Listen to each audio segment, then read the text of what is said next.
નીચે કરાય એટલે તમને ખબર પડી ગઈ કે હું એ શિક્ષક છું. હવે જો આપણી વચ્ચે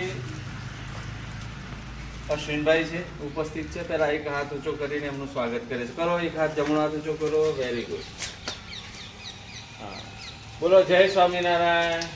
જય સ્વામિનારાયણ. બોલો જોરથી જય સ્વામિનારાયણ. જય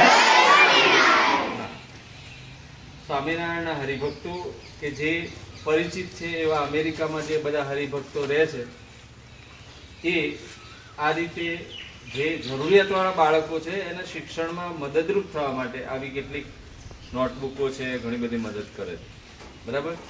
એ બધા જે ખૂબ જ દાન કરે છે એ બધા ક્યાં બેઠા છે? અમેરિકા બેઠા છે, પરદેશમાં. પણ એમના દ્વારા અશ્વિનભાઈના માધ્યમથી આપણા સુધી આ નોટબુકો પહોંચી છે. એટલે હરિભક્તોના આભાર માટે આપણે 3 તાળી પાડશું. ખૂબ ખૂબ આભાર. તમને અને ખૂબ જ પૂરતી માત્રામાં નોટબુકો આપી છે. બરાબર? ટેક્સવાળી નોટબુકો, જે જરૂરિયાત છે એવી નોટબુકો.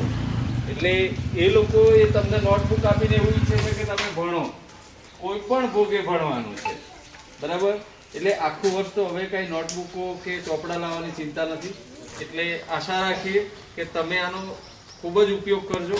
અને આ સાથે માધ્યમ બનેલા અશ્વિનભાઈનો પણ ખૂબ તાળી પાડીને ખૂબ ખૂબ આભાર.